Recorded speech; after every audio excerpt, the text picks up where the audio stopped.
आज आपण मस्तशी मऊ जाळीदार अगदी 10 मिनिटात होणारी उपवासाची इडली कशी करायची ते बघणार आहोत. तुम्ही ही इडली कितीही घाई असली तरी अगदी 10 मिनिटामध्ये सुद्धा करू शकता. इतकी सोपी पद्धत वापरून आज आपल्याला मस्तशी जाळीदार इडली कशी करायची ते बघायचं आहे. माझ्या चॅनलवर तुम्ही नवीन असाल तर माझ्या चॅनलला लाईक, शेअर आणि सबस्क्राईब करायला विसरू नका. चला तर मग रेसिपीला सुरुवात करूयात. इथं मी एक मिक्सरचं भांडं घेतलेलं आहे. त्यामध्ये आपल्याला 2 वाटी भगर टाकून घ्यायची आहे. तर ही भगर मस्त स्वच्छ कपड्याने पुसून घेतलेली आहे. तुम्हाला ही भगर धुवून घ्यायची असेल तर धुवून तुम्ही सुकवून घेऊ शकता. 1 वाटी इथं मी साबुदाणा टाकून घेतलेला आहे आणि हे मिक्सरला मस्त असं बारीक वाटून घ्यायचं. तर इथं मी मस्त असं मिक्सरला लावून बारीक वाटून घेतलेलं आहे. यामध्ये आपल्याला 1 वाटी दही टाकायचं.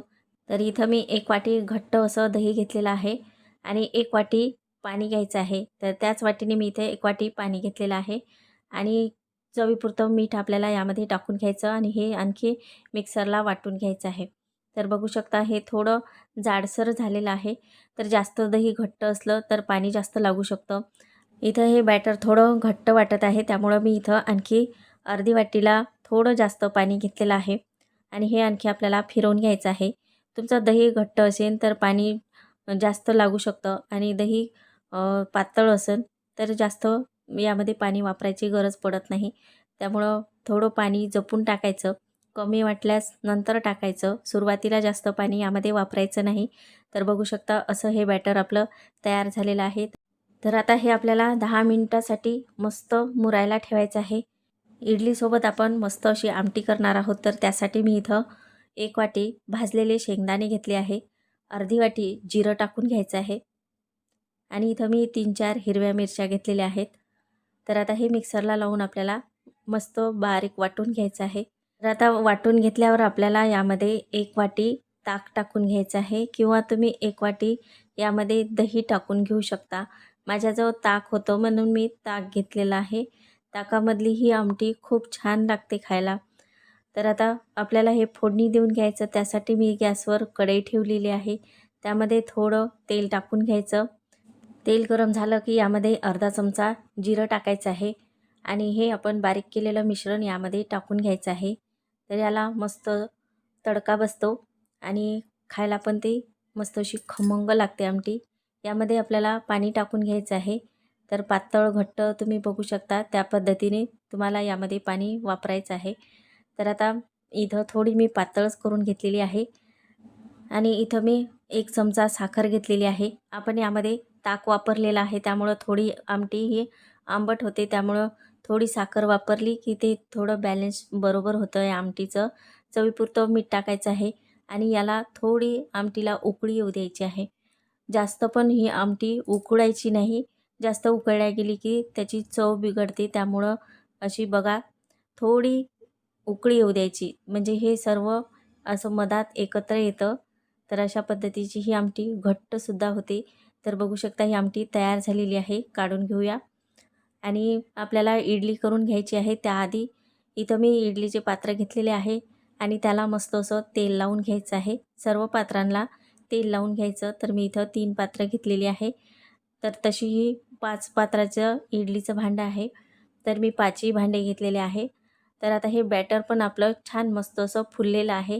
तुम्ही बघू शकता मस्त असं थोडं घट्ट झालेलं आहे. अगदी जास्त पातळही नाही आणि जास्त घट्टही नाही अशा पद्धतीचं झालेलं आहे.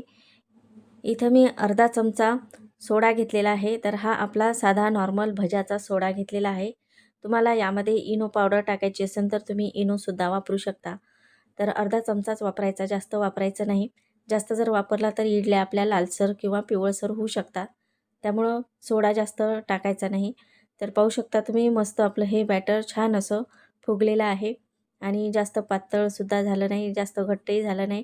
अशा पद्धतीचं हे बॅटर ठेवायचं आहे. इडलीचे भांडे तुम्हाला 2 वेळ लावायचे असतील तर तुम्ही हे बॅटर अर्धं-अर्धं करून त्यामध्ये सोडा वापरून घेऊ शकता. तर आता हे आपल्याला इडलीच्या पात्रामध्ये बॅटर टाकून घ्यायचं आहे.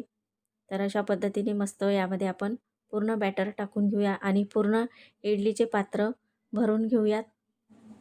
इथं मी गॅसवर इडली पात्र गरम करायला ठेवलेलं आहे. यामध्ये 1 ते 1.5 ग्लास पाणी टाकून घ्यायचं आणि मस्त गरम करून घ्यायचं आहे आणि त्यामध्ये आपल्याला हे भांडे ठेवून घ्यायचे आहे. तर मी इथं 5ही इडली पात्राचे भांडे असे भरून घेतलेले आहे आणि हे पूर्ण बॅटर मी यामध्ये टाकून घेतलेलं आहे. उरलेलं बॅटर तुम्ही नंतर लावू शकता. तर आता यावर झाकण ठेवून आपल्याला 10 मिनिटासाठी इडली वाफवून घ्यायची आहे. तर 10 मिनिटं झालेली आहेत आणि इडली बघू शकता तुम्ही आपली मस्त अशी तयार झालेली आहे. खूप छान अशी जाळी आलेली आहे आणि छान फुगली पण आहे. तर अशी मस्त आपली इडली पांढरी शुभ्र झालेली आहे.